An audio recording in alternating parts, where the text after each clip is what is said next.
Test discuss कर रहे हैं, अनन्या रिकॉर्ड करना है पर जितना हो सकता है। टेस्ट जो है 10 क्वेश्चन थे, मोल कंसेप्ट प्लस एटॉमिक स्ट्रक्चर, ये डिस्कस कर रहे हैं। क्वेश्चन नंबर 1 ध्यान देंगे।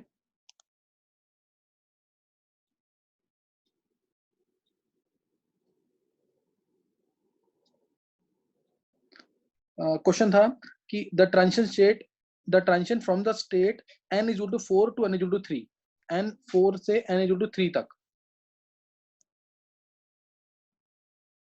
ठीक है, n is equal to 4 to n is equal to 3 in a hydrogen like atom है, ध्यान रखना, helium plus lithium 2 plus beryllium 3 plus कोई भी हो सकता है। रिजल्ट्स इन अल्ट्रावायलेट रेडिएशन, कौन सी रेडिएशन है? n4 से n3 क्या हो रहा है? यूवी रीजन में आ रहा है ये, ठीक है ना, यूवी रीजन में आ रहा है। और अब इसमें पूछा है infrared radiation will be emitted in the region. Infrared region कौन से रीजन में होगी, कौन सा ट्रांजिशन होगा जब इंफ्रारेड इंफ्रारेड रीजन के अंदर ट्रांजिशन हो। तो उसके लिए अब ये याद होगा, पढ़ाया हुआ CGX UVIMR, CGX UVIMR ये किया हुआ हमने। तो इसमें जब इस साइड जाएंगे तो वेवलेंथ क्या होती है? इंक्रीज होती है, clear, wavelength increases like this while we move from left to right. तो वेवलेंथ बढ़ रही है, यानी अल्ट्रावायलेट की जो वेवलेंथ है ये कम है, इंफ्रारेड की जो वेवलेंथ है ये ज्यादा है, ये ज्यादा है। अगर वेवलेंथ ज्यादा होगी इसका मतलब जो ट्रांजिशन है, वेवलेंथ ज्यादा होगी तो एनर्जी कम हो जाएगी। एनर्जी कम कब होगी? जब ट्रांजिशन बहुत ऊपर से लेवल में ऊपर में ही हो रहा हो ट्रांजिशन। तो इसको अगर बिना सॉल्व किए भी क्वेश्चन हो सकता था, तो इसका आंसर आ जाएगा जो ट्रांजिशन है वो होना चाहिए, पहला है 2 से 1, दूसरा 3 से 2, तीसरा 4 से 2 और चौथा है 5 से 4। तो 5 से 4 वाला ट्रांजिशन सबसे ऊपर वाला ट्रांजिशन है। इसमें एनर्जी क्या होगी? सबसे कम। एनर्जी कम क्यों होगी? क्योंकि डेल्टा ई होता हमारा 13.6 जेड का स्क्वायर 1/4 का स्क्वायर माइनस 1/5 का स्क्वायर। ये वैल्यू जो है सबसे कम आएगी, clear, this value will be least, ये लीस्ट वैल्यू होगी, लीस्ट वैल्यू होगी। इसलिए जो वेवलेंथ है सबसे कम आएगी, वेवलेंथ यहाँ पे एनर्जी कम आएगी, वेवलेंथ ज्यादा आ जाएगी। तो इससे आंसर आ जाएगा हमारा 1 का डी ऑप्शन, 1 का डी ऑप्शन आ जाएगा, सही ना, 1 का डी ऑप्शन। नेक्स्ट ध्यान देंगे,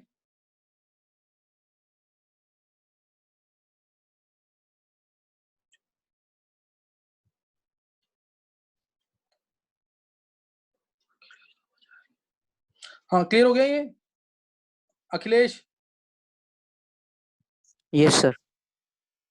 तो ये ध्यान रखना, इसमें सिंपल तरीके से सोचना है, इसमें कोई टफ नहीं है क्वेश्चन, बहुत सिंपल तरीके से सोचना है। क्या सोचना है इसके अंदर कि एनर्जी वेवलेंथ ज्यादा है तो एनर्जी कम होनी चाहिए। एनर्जी कम कहाँ पे? देखते ही पता लग जाता है ये, जितना ऊपर से ऊपर लेवल में ही आएगा उतना एनर्जी क्या होगी? कम होगी। ये मैंने लेक्चर्स में बहुत ढंग से समझाया हुआ है इसको, तो ये ध्यान देंगे इसमें। जैसे जितना ऊपर वाले शेल से आएगा इलेक्ट्रॉन,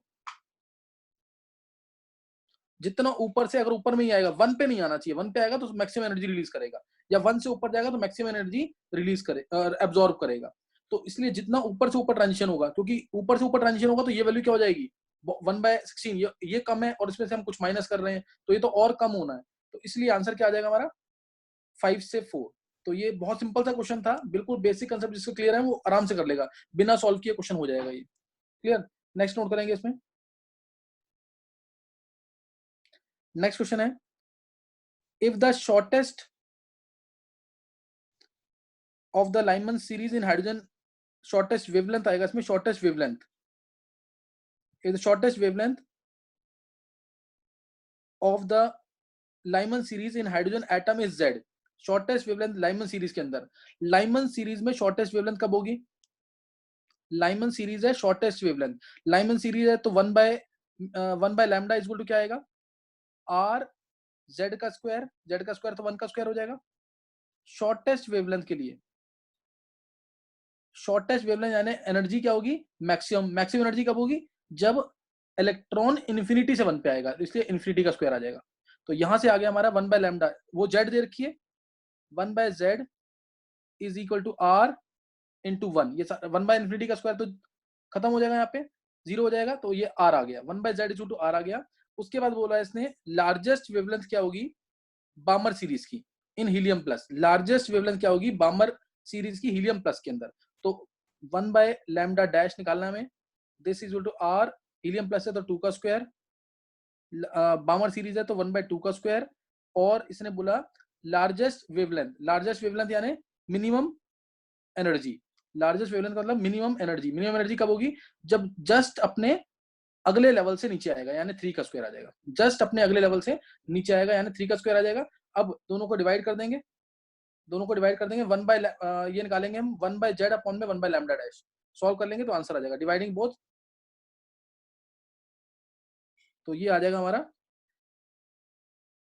इसमें आंसर आ जाएगा 9z/5, सॉल्व कर लेंगे तो λ' आ जाएगा 9z/5, वो दिख रहा है यहाँ पे।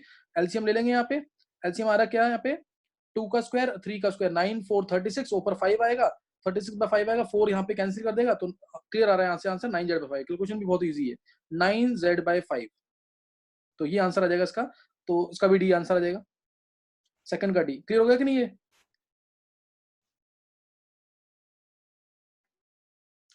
हाँ चेतन समझ आ गया है? ईशांक क्लियर हो गया है? Yes sir. हाँ ध्यान देना है। नेक्स्ट, हाँ सेकंड का डी ये क्लियर हो गया। थर्ड क्वेश्चन हम देखेंगे, थर्ड क्वेश्चन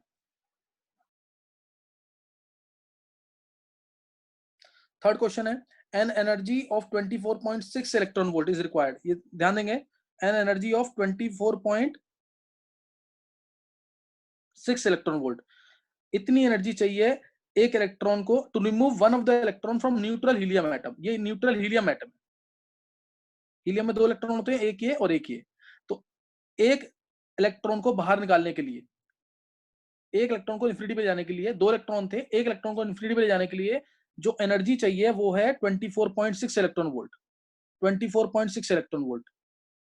तो ये जब एक इलेक्ट्रॉन निकलेगा तो बन जाएगा हीलियम प्लस प्लस इलेक्ट्रॉन, ये बाहर निकल गया इलेक्ट्रॉन, ये वाला इलेक्ट्रॉन इन्फिनिटी पे चला गया, ये इन्फिनिटी पे चला गया, 24.6 इलेक्ट्रॉन वोल्ट एनर्जी चाहिए।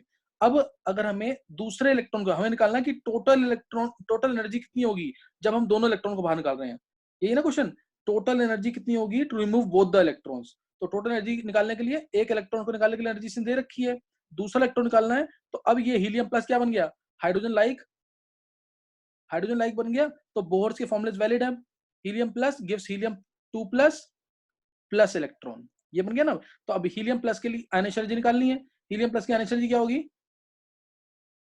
आयनिक एनर्जी यानी डेल्टा ई, कहां पे ले जा रहे हैं सेकंड इलेक्ट्रॉन को भी, इन्फिनिटी पे ले जा रहे हैं, तो आयनिक एनर्जी क्या आ जाएगी, ई इन्फिनिटी माइनस E1, फर्स्ट 1 से हम इन्फिनिटी पे ले जा रहे हैं तो E2 माइनस E1 होता है, तो यहां से एनर्जी निकाल लेंगे, ई इन्फिनिटी तो 0 ही होगा, ई इन्फिनिटी 0 माइनस 13.6 इंटू जेड का स्क्वायर यानी 2 का स्क्वायर बाय 1 का स्क्वायर, तो ये वैल्यू आ गई 13.6 इंटू 4, 13 4 52 52 2.4 54.4 आ जाएगा, ये 54.4 इलेक्ट्रॉन वोल्ट।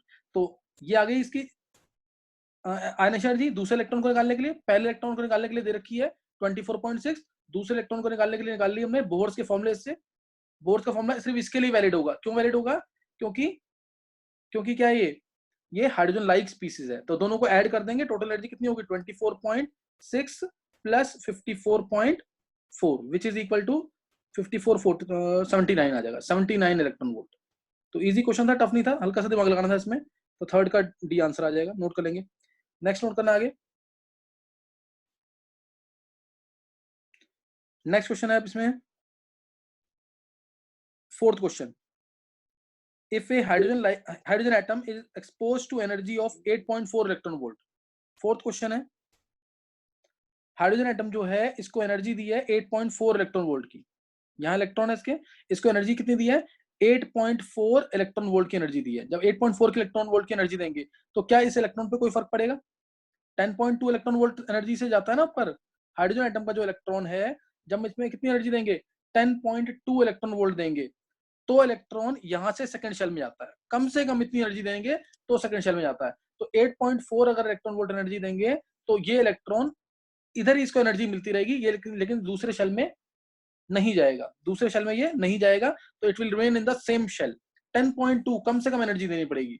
10.2 देंगे तो दूसरे में जाएगा, 12.07 देंगे या 12.09 के आसपास था तो ये तीसरे शेल में जाएगा, ध्यान आ गया कि नहीं। और 12.75 देंगे तो ये पहले से चौथे शेल में जाएगा। ये सब बता रखा है मैंने, ठीक है ना। तो इसमें कुछ करना ही था क्वेश्चन के अंदर, तो आंसर इसका डी आ जाएगा, क्योंकि इसमें कौन सा शेल है, इसने शेल जो बताए हैं वो हैं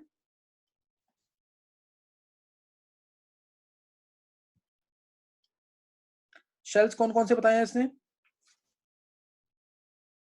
2, 3, 4 और नन। तो आंसर डी आएगा, क्योंकि किसी भी शेल में नहीं जाएगा, it will remain in the same shell, ये सेम शेल में रहेगा। नेक्स्ट नोट करना है fifth question. Fifth question, question number 5। Question number 5 है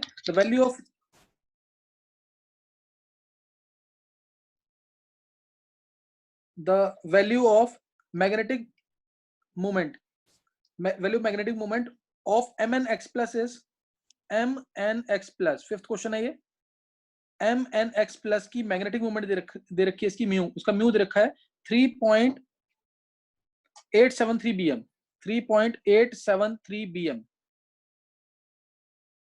ये दे रखा है। अब इससे हम निकाल लेंगे पहले number of unpaired electrons. Formula लगेगा root of n into n plus 2, root of n into n plus 2 bm, ये लगेगा फॉर्मूला। इसमें 3.873 दे रखा है, सॉल्व कर लेंगे, देखते ही पता लग रहा है, ये मैंने बता रखा है पढ़ाते समय भी, कि जो वैल्यूज होंगी हमेशा परफेक्ट स्क्वायर रूट से एक, मतलब कि जैसे √3 आएगा आंसर, √8 आएगा आंसर, √15 आएगा, तो ये क्या है, √15 है कि नहीं है, ये √15 है। √24 आएगा, √35 आएगा, परफेक्ट स्क्वायर रूट से एक कम आएगा, जो परफेक्ट स्क्वायर रूट बनना होता है उससे एक कम आता है ये। तो इसलिए 3.873 आया, तो ये √15 रहा होगा। √15 मतलब n की वैल्यू क्या आ जाएगी, 3 आ जाएगी। सॉल्व भी करोगे क्वाड्रेटिक बनाकर तो n की वैल्यू आ जाएगी 3। क्लियर, n की वैल्यू 3 आ जाएगी, यहाँ पे n की वैल्यू 3 आ गई। दैट मींस इस mnx के x प्लस के अंदर 3 अनपेयर्ड इलेक्ट्रॉन्स है। Clear, it is having 3 unpaired electrons, इसके अंदर 3 अनपेयर्ड इलेक्ट्रॉन्स हैं। और 3 अनपेयर्ड इलेक्ट्रॉन्स का मतलब क्या है, 3 अनपेयर्ड इलेक्ट्रॉन कैसे होंगे इसके अंदर, वो चेक करेंगे। Mn होता है आर्गन 4s2 3d5। अब 3 अनपेयर्ड इलेक्ट्रॉन कैसे होंगे, जब इसमें 3 अनपेयर्ड इलेक्ट्रॉन होंगे इस तरीके से, 1 2 3। तो 3 अनपेयर्ड इलेक्ट्रॉन कैसे आएंगे, जब पहले 2 s के निकले इलेक्ट्रॉन्स और 2 d के निकले, तभी तो बचेगा 3d3। हमें चाहिए आर्गन 3d3, 3 अनपेयर्ड इलेक्ट्रॉन, क्योंकि मैं 2 इलेक्ट्रॉन तो s के निकालने ही पड़ेंगे 3 अनपेयर्ड करने के लिए। पहले कहां से निकलने हैं, इलेक्ट्रॉन्स s से निकलने हैं, तो 2 तो ये निकलेंगे। मतलब 3 अनपेयर्ड इलेक्ट्रॉन करने के लिए 2 s के तो निकलना ही पड़ेगा इसको, तो 2 s के निकल जाएंगे और फिर 2 d के निकलेंगे, यानी 4 इलेक्ट्रॉन बाहर निकलेंगे। mn के 4 इलेक्ट्रॉन बाहर निकले हैं, यानी mn क्या बन जाएगा, mn 4 plus plus electron, plus 4 electron. तो ये आंसर आएगा mn 4 प्लस। तो ऑक्सीडेशन स्टेट क्या हो जाएगी, +4। ऑक्सीडेशन स्टेट क्या आ जाएगी, +4। तो ये क्वेश्चन था। Next,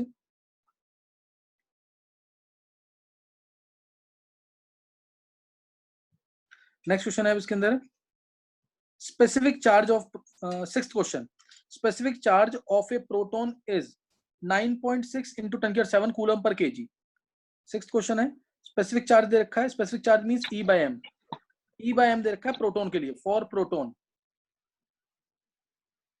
proton is equal to 9.6 into 10⁻⁷ coulomb per KG. 10⁻⁷ coulomb per KG तो यूनिट है ही, तो वो तो सेम ही रहेगा। 9.6 इंटू 10⁻⁷ कूलम पर केजी, ये प्रोटॉन के लिए दे रखा है। और अल्फा के लिए पूछा है, किसके लिए पूछा है, अल्फा के लिए। अल्फा पार्टिकल क्या होता है, He2+, this is He2+। He2+ का मतलब इसके अंदर क्या है, 2 प्रोटॉन है, 2 प्रोटॉन। अल्फा क्या होता है, 2He4 होता है ना, यानी इसके अंदर 2 प्रोटॉन है। Clear, it is having 2 protons and 4 मास। मास क्या है इसका, 4। 2 प्रोटॉन्स होंगे, 2 न्यूट्रॉन होंगे इसके अंदर, इलेक्ट्रॉन तो है नहीं कोई, क्योंकि ये He2+ बन चुका है, इलेक्ट्रॉन कोई नहीं है इसके अंदर। 2 प्रोटॉन है और टोटल 2 प्रोटॉन प्लस 2 न्यूट्रॉन, यानी 4 प्रोटॉन मान सकते हैं। 2 प्रोटॉन और 4 मास है, 4 क्या है इसका मास, तो यानी ये आ जाएगा 2 प्रोटॉन के ऊपर चार्ज आएगा 2e, और 4 प्रोटॉन्स है तो 4m, 2e/4m आएगा, which is equal to E by 2m। E by 2m, ये क्वेश्चन भी मैंने कराए हुए हैं नोट्स के अंदर, वीडियोस देखेंगे तो उसमें मिल जाएगा तुम्हें। E by 2m आएगा इसमें। E by 2m का मतलब इसका जस्ट हाफ, तो आंसर आएगा इसका हाफ, यानी 4.87 4.8 इंटू 10⁷ कूलम पर केजी में आंसर आ जाएगा, कूलम पर केजी। तो ये आंसर आ जाएगा इसमें। नेक्स्ट नोट करेंगे, 6th क्वेश्चन हो गए। अब है 7th question, number of spherical nodes in psi 420। Number of spherical nodes in psi 420, ध्यान देंगे। Question number 7th question, spherical nodes निकालने हैं साई 420 के अंदर। साई 420, साई 420 में नंबर ऑफ क्या निकालना है, नंबर ऑफ स्फेरिकल नोट्स कितने होंगे। 420, 4 क्या होता है, n, ये l और ये m, n l m, तो ये बन गया 4d m0 किसके लिए होता है, z के लिए होता है, 4d z²। तो ये हमारा आ गया ऑर्बिटल, 4d z² ऑर्बिटल है। स्फेरिकल नोट्स निकालते हैं अगर, या रेडियल नोट्स निकालते हैं, स्फेरिकल नोट्स या रेडियल नोट्स, रेडियल नोट्स और spherical nodes, this is equal to n minus l minus 1। ये होता है n कितना है इसमें 4, l कितना है, l यहाँ पे आ गया हमारा 2, d के लिए l2 होता है, माइनस 1, तो ये 1 आ जाएगा 1। क्लियर, ये 1 आ जाएगा। तो ये 7th क्वेश्चन था ये। सर अब मैं वापस बताने वाला। देखो ध्यान देना एक बार, जैसे साई 420 है, साई 420, n की वैल्यू क्या है इसमें 4, साई NLM होता है ना, Sai NLM wave function 3 quantum number से डिपेंड करता है, n पे, l पे और m पे, n पे, l पे, m पे। तो NLM की वैल्यू दे रखी है, ये n की वैल्यू 4 है, l की वैल्यू 2 है और m की वैल्यू कितनी है 0। तो ये बन जाएगा 4d, और m0 मतलब dz² होता है, 4dz² आ गया, 4dz²। क्लियर हो गया कि नहीं है। 4dz² का मतलब है n की वैल्यू क्या हो जाएगी यहाँ पे 4, n की वैल्यू 4 है और l की वैल्यू 2, दोनों मिल गई वैल्यूज। इसको बनाने की जरूरत ही नहीं थी, 4dz² का बताने की जरूरत ही नहीं थी, यहाँ डायरेक्ट देखा ना n4 l1, तो n को 4 पुट करेंगे, l को 2 पुट करेंगे, l को 2 पुट करेंगे, n4 l2, तो l को 2 पुट कर दिया, 4 माइनस 2 माइनस 1 क्या आ जाएगा 1। क्लियर हो गया कि नहीं है, क्लियर हो गया। नेक्स्ट नोट करना आगे, क्वेश्चन नंबर 8th क्वेश्चन। हाँ ये थोड़ा बेटर क्वेश्चन था, फॉर्मूला पता होगा। Ionic strength of solution having, 8th question, ionic strength निकालनी है सॉल्यूशन की जो 0.3 नॉर्मल एल्यूमिनियम सल्फेट है, 0.3 नॉर्मल एल्यूमिनियम सल्फेट, ये 0.3 नॉर्मल एल्यूमिनियम सल्फेट है। अगर मेरे को आयनिक स्ट्रेंथ निकालनी है तो फॉर्मूला है इसका half into summation of MiZi², half into summation of MiZi², ये इसका फॉर्मूला है।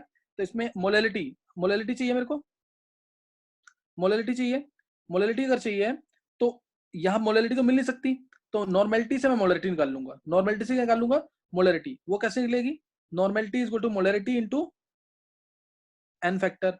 मोलैलिटी यहाँ पे निकल जाएगी 0.3, मोलैरिटी निकालनी है हमें, n फैक्टर इसका कितना होता है 6, 2Al3+ आएगा ना, 2Al3+, तो 6 पॉजिटिव चार्ज आएगा, 6 नेगेटिव चार्ज आएगा, n फैक्टर 6 है, तो implies molarity is equal to 0.3/6, ये आ जाएगा 0.05, 0.05 आ गया मोलर, मोलैरिटी आ गई यहाँ से। मोलैरिटी और मोलैरिटी क्या मानेंगे, this is equal to molarity only. जब भी डेंसिटी ना दे रखी हो तो क्या मानते हैं, मोलैरिटी और मोलैरिटी को दोनों को इक्वल मानते हैं, तो ये मोलैरिटी बन जाएगी। जब डेंसिटी नहीं दे रखी हो सॉल्यूशन की, then molarity is taken to be equal to approximately molarity, तो ये दोनों को इक्वल मान लेते हैं, half into summation of MiZi²। अब Al3+, ध्यान देना इधर, Al3+, ये हो जाएगा Al3+ आयंस का Mi जो निकालना है, Mi मोलैरिटी कितनी हो जाएगी, इसकी मोलैरिटी हो जाएगी 2 इंटू 2Al है ना, Al2 है, Al2 है, तो 2 इंटू 0.05, यानी ये आ जाएगा 0.1, ये 0.1 आ जाएगा। ऐसे ही sulphate ion SO4 whole thrice है, SO4 क्या है होल थ्राइस है, तो इसको 3 इंटू 0.05, यानी ये आ जाएगा 0.15, 0.15 मोलल, ये 0.1 मोलल। अब फॉर्मूला लगा देंगे, ionic strength is equal to क्या आ जाएगा, ionic strength is equal to half into summation of MiZi square. Mi कितना है 0.1 है एल्यूमिनियम आयन का, एल्यूमिनियम आयन का कितना है 0.1 इनटू इसकी वैलेंसी कितनी है 3, तो 0.1 इंटू 3 का स्क्वायर प्लस सल्फेट आयन कितना है 0.15 इंटू चार्ज कितना है इस पे 2 माइनस, तो इंटू 2 का स्क्वायर। सॉल्व कर लेंगे इसको, सॉल्व करेंगे आंसर आ जाएगा, ये है 0.9 और ये हमारा 0.6, 0.9 0.6, ये आ गया 1.5/2, 1.5 डिवाइड बाई 2 यानी 0.75। ये किसी का सही हुआ है, ये क्वेश्चन किसी का सही हुआ है? सर मेरा सही था। सर मेरा भी ऐसे सही क्या? था। किस किस का सही है? एक तो अनन्या का सही है, और सर मेरा सही सर था। मेरा भी सही था। प्रथम। नाम बोलो, नाम बोलो। प्रियांशी। प्रथम। प्रियांशी का सही है, प्रथम का, अच्छा प्रथम का भी सही है। सर मेरा सही है ऋतिक। किसका? ऋतिक। सर मेरा सही ऋतिक। तेरा सही है, हाँ, एक मिनट, ये मार्क्स जो भेजे हैं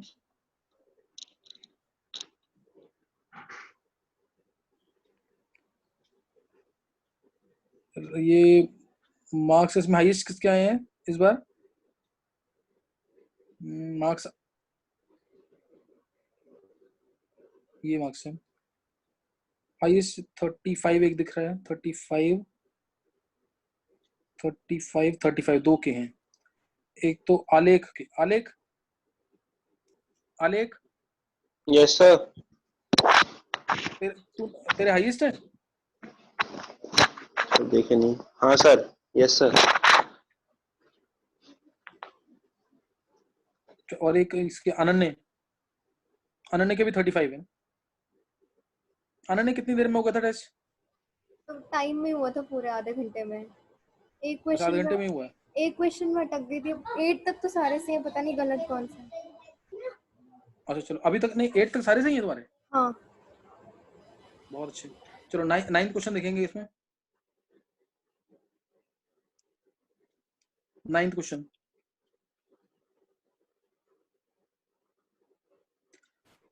है इसमें। अब गैसियस हाइड्रोकार्बन है। 9th क्वेश्चन, गैसियस हाइड्रोकार्बन है जो कंबशन पे 0.72 ग्राम दे रहा है वाटर। 0.72 ग्राम क्या है? वाटर। ये वाटर है H2O, मास ऑफ H2O ये है। तो इसके मोल्स कितने हो जाएंगे? Number of moles of H2O ये होंगे 0.72 डिवाइडेड बाय 18, तो 18.04 आ जाएगा। ये 0.04 मोल आ गए किसके? H2O के। ये इसके मोल आ गए।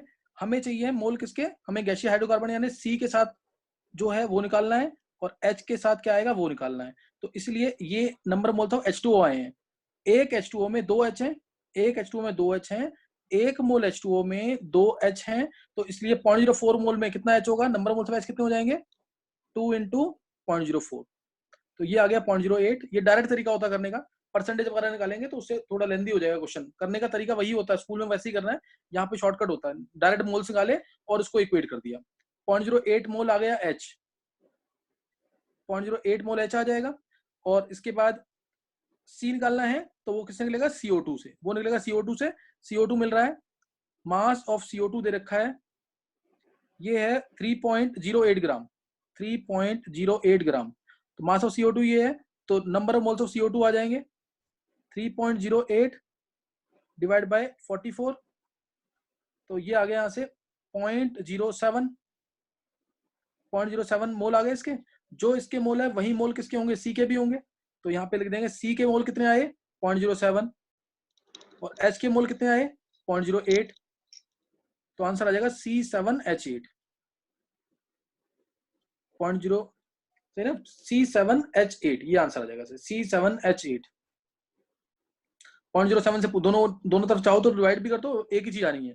छोटी वैल्यू से डिवाइड करते हैं ना 0.07 से, तो क्या आएगा? CH8/7, CH